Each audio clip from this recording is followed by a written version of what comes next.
नमस्कार दर्शक बंधु स्वतंत्र ओडिशा न्यूज रो स्वतंत्र कार्यक्रम 10 मिनिट रे देश विदेश को मु प्रीति स्वागत करछि। मो सहचंती मो सहयोगी देवाशीष। नमस्कार दर्शक बंधु मु देवाशीष। आज बड़ खबर रु बुलेटिन आरंभ करिबा।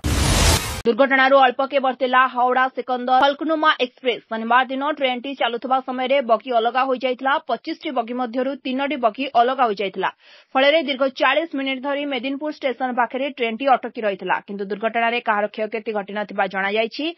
यात्री मानकर कहबा अनुसार सुमादेवी मंडास्ता गांव मध्ये एही दुर्घटना घटिछि। फଳରେ यात्री माने 2 घंटा रु अधिक समय धरि असुविधार सम्मुखीन होइतिले। टेक्निशियन मानक सह रेल अधिकारी माने घटनास्थल रे पहुंची 2 बगी को ट्रेन सह जोड़िथिले। या परे ट्रेन टी गंतव्यस्थल अभिमुखे जाइथिबा जणा पड़छि। अपरपक्षे एही कारणରୁ एकाधिक ट्रेन विलंबरे चलुथबा जणा पड़छि। महिला कनेस्टेबलंकर झुलंता मृतदेह उद्धार। महिला कनेस्टेबलंकर झुलंता मृतदेह मृत्युर कारण अस्पष्ट। महिला कनेस्टेबलंकर मृतदेह उद्धार करा जायछि। पुलिस बाराक भितरु मृतदेह उद्धार करिछि। केउ परिस्थिति रे महिला कनेस्टेबलंकर मृत्यु होइछि तार कारण अस्पष्ट रहिछि। महिला कनेस्टेबल आत्महत्या करिसंती ना तांको हत्या करा जायछि एहार कारण एबे भी खोजुछि पुलिस। मृतदेह उद्धार करी तदंत जारी रखिछि पुलिस। हु हु होई बढ़ी चलथिला सुना दर, किंतु आज सुना दर रे बड़ परिवर्तन देखिबाकू मिलिछि। एहा सह रूपा दर मध्ये कमिछि। तेबे सुना किंबा रूपा किनबा पूर्वरु जानि रखंतु केउठी केते रहिछि सुना दर। राजधानी भुवनेश्वर में 24 क्यारेट सुना मूल्य 10 ग्राम पिछा 89,730 टंका रहिथा बेले 22 क्यारेट सुनार मूल्य 82,250 टंका पहुंची। सेपरि भारतीय बजार में 24 क्यारेट सुना मूल्य 10 ग्राम पिछा 89,730, यासह 22 क्यारेट सुना मूल्य 82,250 टंका छुईछि। म्यांमार रे भूकंप मृत्यु संख्या 3,431 रे पहुंचिला। 4,631 जन आहत, 2,114 जन एवं भी निखोज।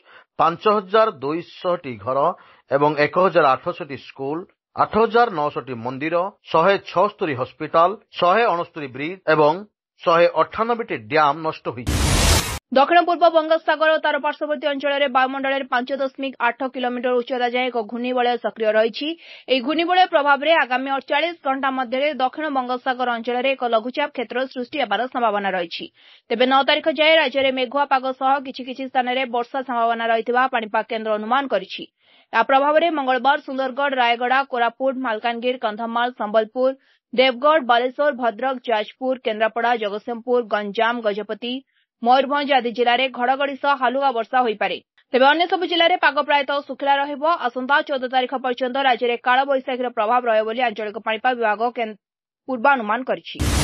केमिकल फैक्ट्री भयंकर अग्निकांड फसिले अनेक श्रमिक। उत्तराखंड हरिद्वार जिला इब्राहिमपुर में भयंकर अग्निकांड सृष्टि होइछि। रविवार अर्थात गत 6 तारिख रे विलंबित राति रे केमिकल फैक्ट्री अग्निकांडर दृश्य देखा मिली। अग्निकांड में किछि लोक फसी रहिथिबा बेले गुरुतर आहत अवस्था जनक हस्पिटाल में भर्ती करा जायछि। घटनास्थल में पुलिस एवं अग्निशम बाहिनी टीम पहुंची निया को आयत्त करबा पई चेष्टा करिसंती। भयंकर अग्निकांड में स्थानीय अंचल धुआंमय होई जाइतिला।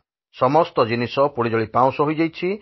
एही अग्निकांड मध्य किछि लोकों को आहत करिछि एवं किछि निखोज थिबार आशंका करा जायछि।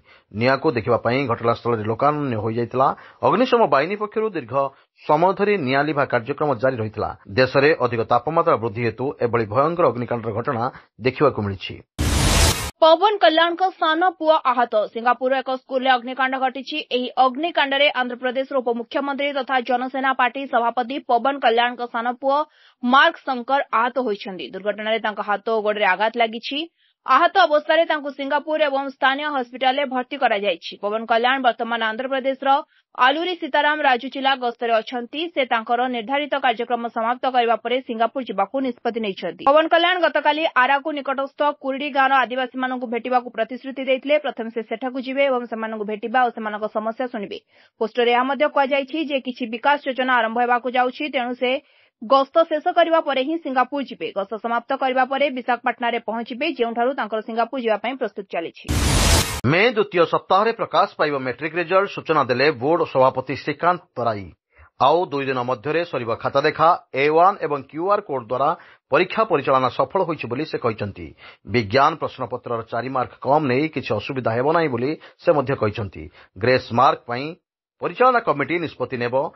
मैट्रिक खाता मूल्यांकन शेष होइछि। केवल किछि अन्य भाषा उत्तर खाता यथा ବେଙ୍ଗଲୀ, ତେଲୁଗୁ, ଉର୍ଦ୍ଦୁ ଭାଷାର ଖାତା ବୋର୍ଡ ଅଫିସରେ ପରିସର ଭିତରେ ମୂଲ୍ୟାୟନ ଚାଲିଛି। ରାଜ୍ୟର 52ଟି ଯାକ ମୂଲ୍ୟାୟନ କେନ୍ଦ୍ରରେ ମୂଲ୍ୟାୟନ ସରିଛି ଏବଂ ଉତ୍ତର ଖାତାଗୁଡ଼ିକ ମାଧ୍ୟମିକ ଶିକ୍ଷା ବୋର୍ଡ ପରିଷଦ କାର୍ଯ୍ୟାଳୟରେ କଡ଼ା ସୁରକ୍ଷା ମଧ୍ୟରେ ପହଞ୍ଚିବା ପରେ ସେଗୁଡ଼ିକୁ ଟ୍ୟାବୁଲାନ୍ସ ପାଇଁ ପ୍ରସ୍ତୁତ ଆରମ୍ଭ ହୋଇଛି। ବ୍ୟୁରୋ ରିପୋର୍ଟ, ସ୍ୱତନ୍ତ୍ର ଓଡ଼ିଶା ଲାଇଭ୍।